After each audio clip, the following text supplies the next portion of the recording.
penama apa betul. Saya beri waktu Ibu Terkasih.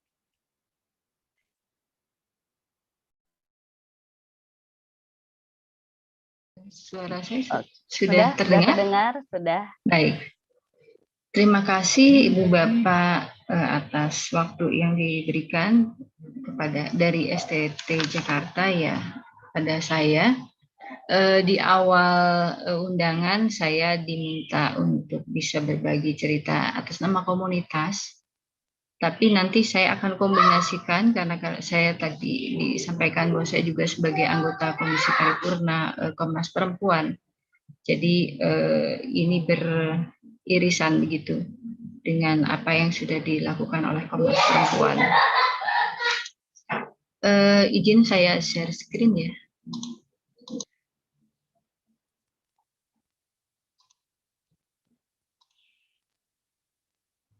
Sudah terlihat?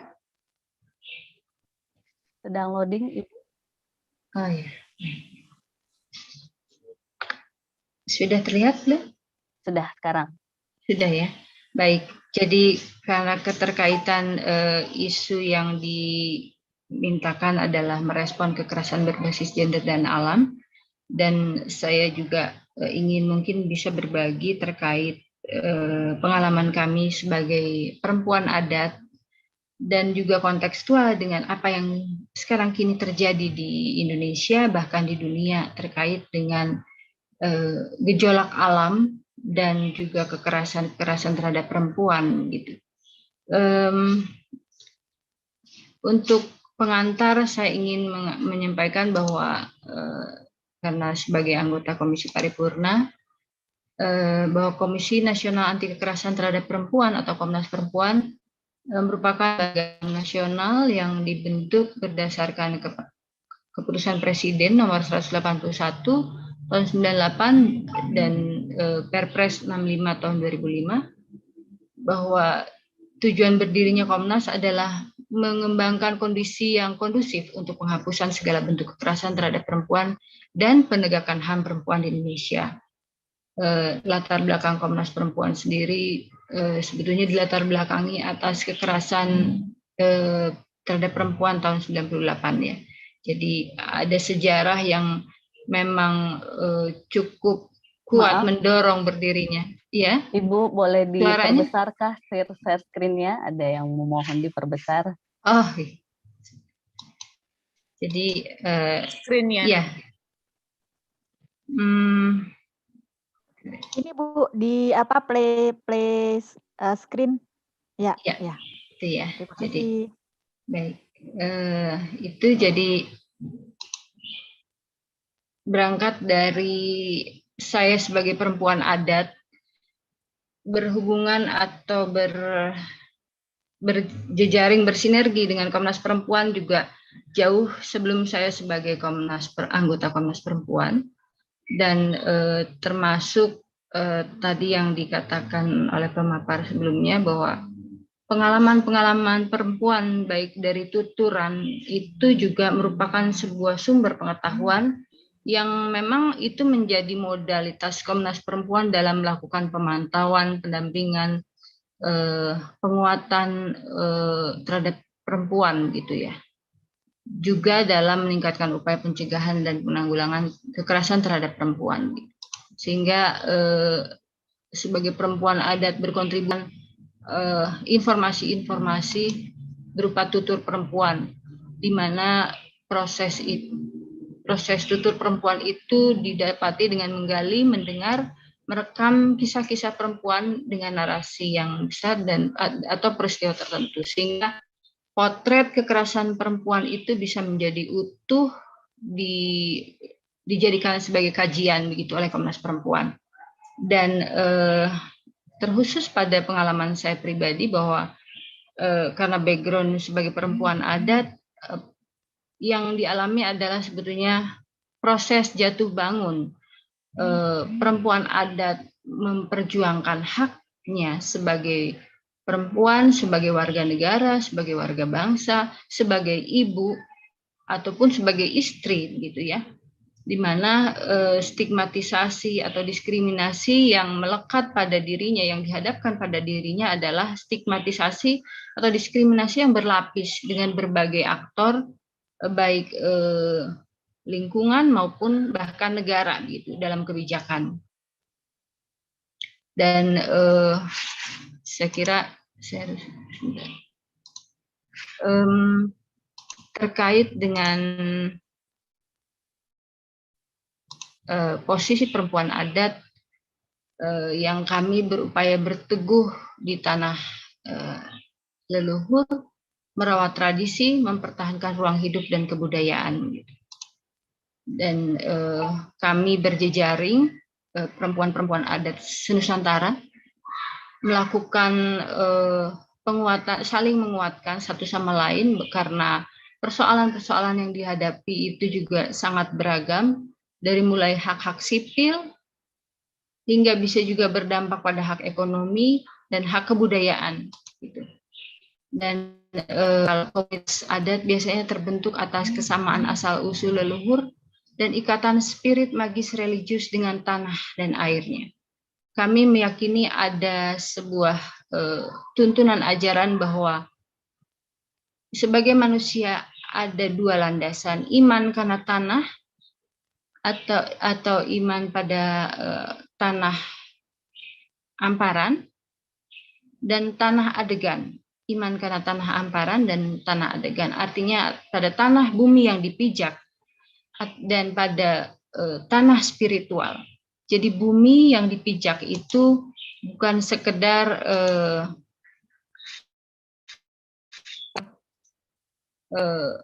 tempat yang hanya untuk hidup tanpa spiritualitas begitu. Jadi di dalam kosmologi ruang Sunda Buhun memiliki tata ruang dan lingkungan yang seperti melihat anatomi tubuhnya sendiri. Dari mulai gunung hingga laut itu bagian dari dirinya. Gunung adalah Sanghyang Sirah atau wilayah kepala. Hutan-hutan dan dataran-dataran merupakan Sanghyang Bete, wilayah badan, dada, dan perut, serta Sanghyang Dampal hingga itu merepresentasikan, menggambarkan bagian dari laut dan atau sistem pembuangan ya, gitu. Jadi juga iman pada tanah adegan. Adegan itu ya wujud kita kemanusiaan yang terdiri dari unsur susunan tubuh. Gambaran juga bahwa antara jantung dan organ-organ tubuh lain itu satu dan menyatu dan berkait. Nah, ketika sistem dalam tubuh kita sendiri terjadi ketidakharmonisan atau kerusakan, maka akan rusaklah satu sama lain begitu.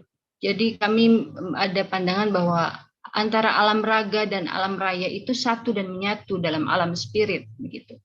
Nah, kerusakan-kerusakan alam yang terjadi adalah bagian dari juga faktor kelalaian kita di dalam mengelola lingkungan gitu. Sehingga terjadi pola-pola model pemilihan pembangunan yang memiskinkan sebetulnya. Kerusakan-kerusakan alam karena pilihan model pembangunan yang memiskinkan, terjadinya pencerabutan sumber daya dari tingkat desa bahkan ke rumah tangga, juga kebijakan yang terstruktur ya yang memiskinkan. Adanya juga karena pilihan pembangunan yang memiskinkan itulah, maka tidak terjadi kemandirian, ada ketergantungan ya, selalu ingin lebih, tidak pernah berpikir cukup dalam hidup. Gitu. Ini yang agak berbeda dengan orientasi masyarakat adat, di mana masyarakat adat itu berorientasi bahwa tidak ada nasi, yang penting ada makan, tidak hanya mesti berpatokan pada satu jenis pangan begitu ya. Jadi dia harus mengolah pada diversifikasi pangan juga, tidak ketergantungan. Ada kemandirian. Begitu juga dalam tataran spiritualitas. Kehidupan kita sebagai manusia hanya kehendaknya kita hidup di mana dan menjadi manusia. Dan konsekuensinya sebagai manusia adalah kita kalau istilah kami ngerasa rumasa tumarima, merasakan dan keberterimaan apa konsekuensi sebagai manusia. Manusia dengan kemanusiaannya tentunya tidak boleh ingkar dari cara ciri atau karakteristik manusia itu sendiri. Sehingga kita penting untuk menjaga keteguhan prinsip sebagai manusia atau mempertahankan jati diri sebagai sebuah bangsa, karena ketidakharmonisan alam selama ini ada ego penguasaan satu sama lain, ingin mendominasi, ingin lebih satu dengan yang lainnya gitu ya, sehingga ketika satu bangsa ingin mandiri itu dihalangi gitu. Sebenarnya tuntunan masyarakat adat pada ajaran kemandirian itu lebih pada nilai-nilai nasionalisme gitu. Tapi nilai-nilai ini terancam pada pola-pola penghancuran di mana penghancuran nilai-nilai kearifan lokal ini dengan berbagai cara. Misalnya dengan mengaburkan sejarahnya, jadi tidak bisa lagi ditelusuri jejak-jejak yang tepat gitu ya, sehingga merekonstruksi sebetulnya seperti apa kebudayaan dari tiap-tiap bangsa dan tiap-tiap kebudayaan itu, sehingga ada perasaan yang menstigma bahwa ketika masih berkaitan dengan leluhur itu dianggap bodoh dan primitif begitu. Dan pola-pola memutuskan hubungan antara leluhur dan generasi sekarang adalah yang sangat sistematis, sehingga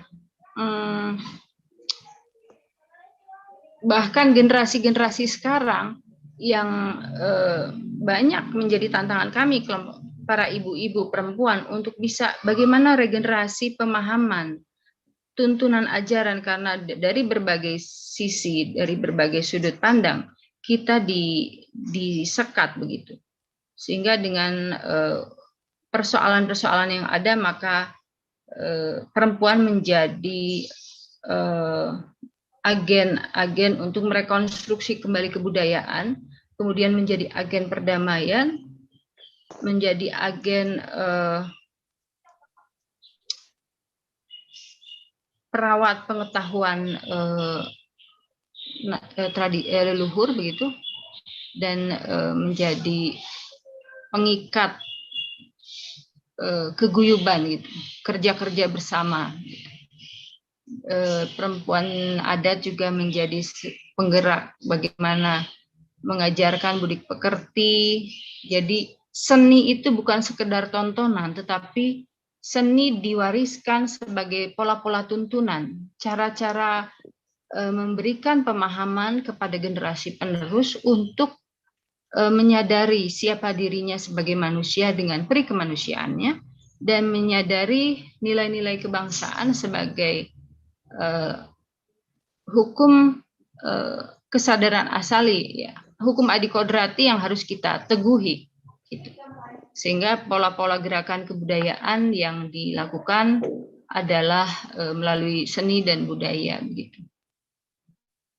Juga dari gerakan-gerakan perempuanlah didorong upaya advokasi terkait hak-hak sipil, ekonomi, dan budaya, karena selama ini ada kematian keperdataan akibat ketidakhadiran negara pada pengakuan dan perlindungan untuk masyarakat adat. Dan dokumentasi terinventarisnya dokumentasi kependudukan ini berlangsung sangat lama karena memang sejauh usia Indonesia 70 tahun lebih pun diskriminasi ini masih terjadi, di mana pemaksaan identitas agama, stigmatisasi sebagai animis tidak bertuhan, itu juga terjadi sampai tahap pengadministrasian gitu ya. Dari KTP, kemudian juga yang terjadi pada perempuan adat adalah ketidakhadiran negara dalam pencatatan perkawinan adat, sehingga hubungan perkawinan atau hubungan hukum antara ayah dan anak nyaris dihilangkan gitu. Jadi anak hanya berhubungan hukum dengan ibunya, dan bila pun ada pencantuman nama ayah sebagai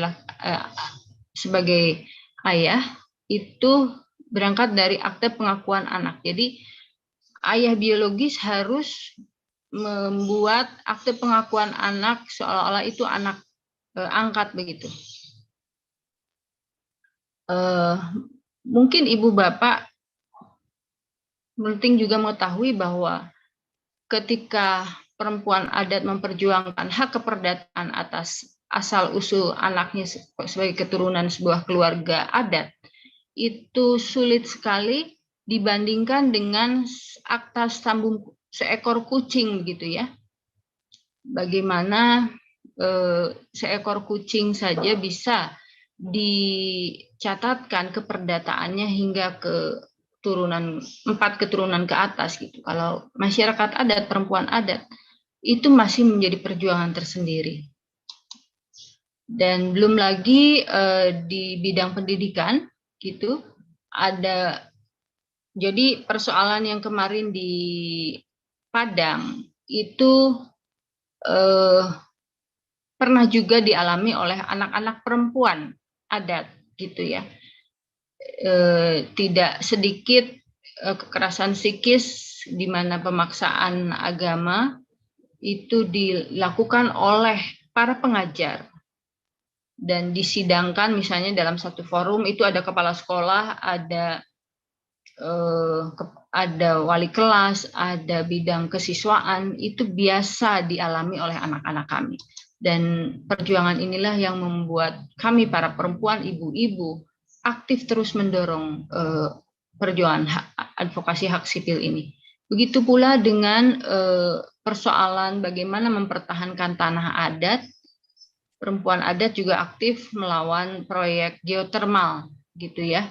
Dan di dalam perjalanannya perempuan adat juga berhasil menjadi motor penggerak konsolidasi perlawanan bersama jaringan masyarakat di lereng Ciremai. Kebetulan ini pengalaman kami, dan melibatkan semua lapisan elemen ya, baik itu kelompok pesantren, kelompok pemuda, keagamaan gitu. Jadi kita berhasil merekatkan kepentingan bahwa kita berangkat dari penyelamatan lingkungan. Musuh kita adalah kapitalistik dan model-model pembangunan yang memiskinkan gitu.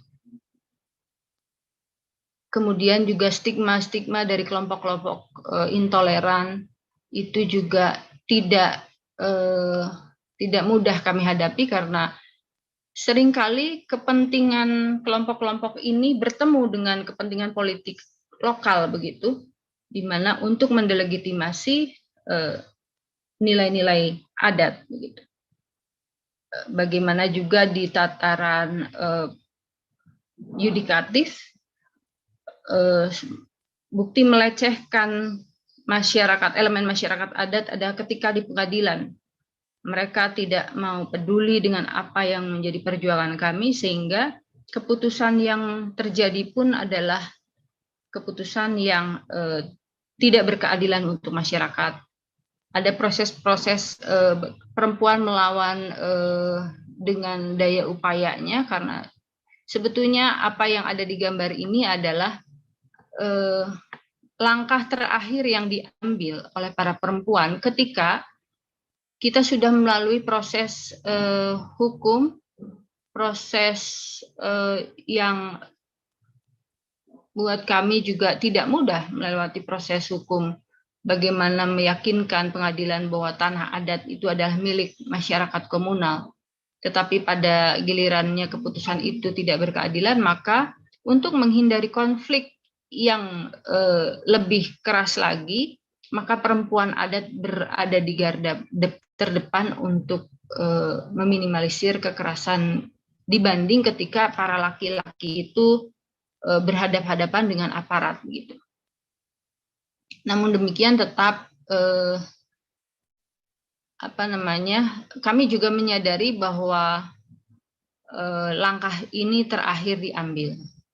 Dan untuk menyelaraskan sebagai bagian dari perlawanan damai, kami pun sebetulnya di dalam aksi ini menabuhkan gamelan gitu ya.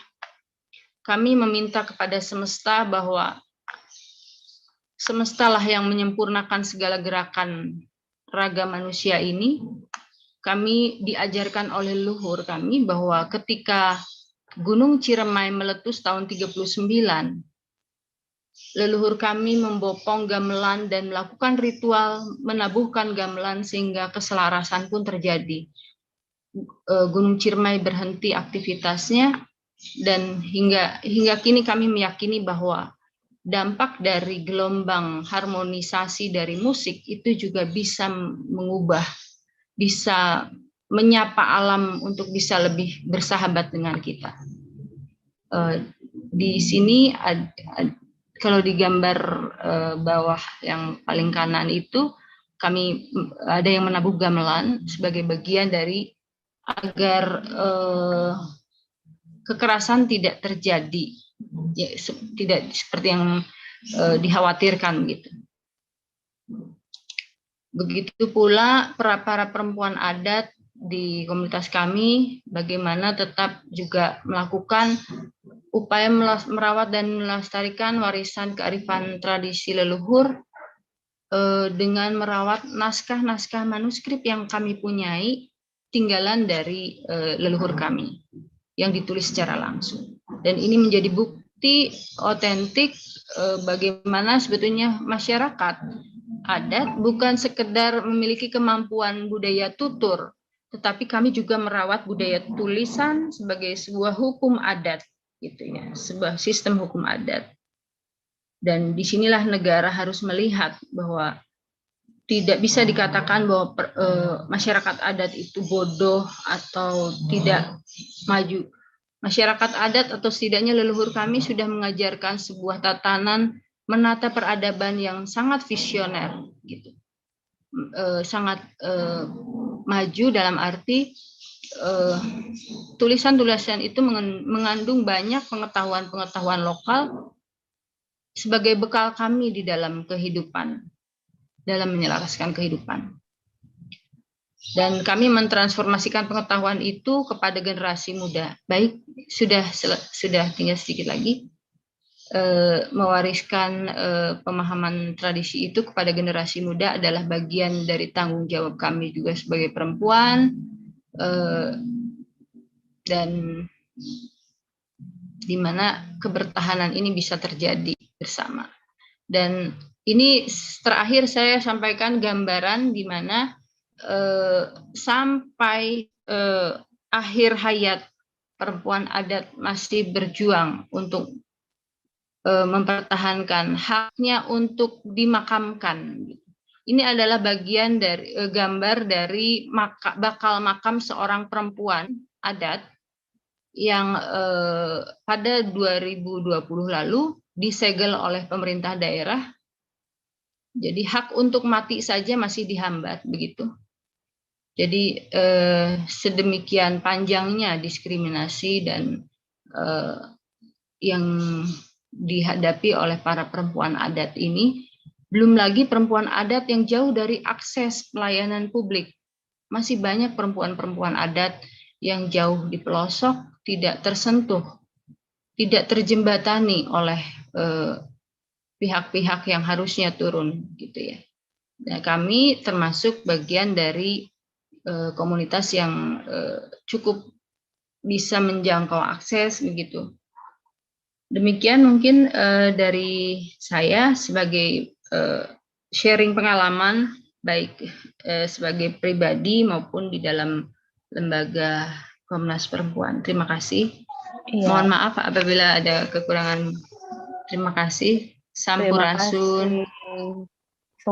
Sampurasun itu apa artinya Bu Dewi? Iya. Terima kasih ya. Bentar, saya tutup. Iya. Terima kasih Bu Dewi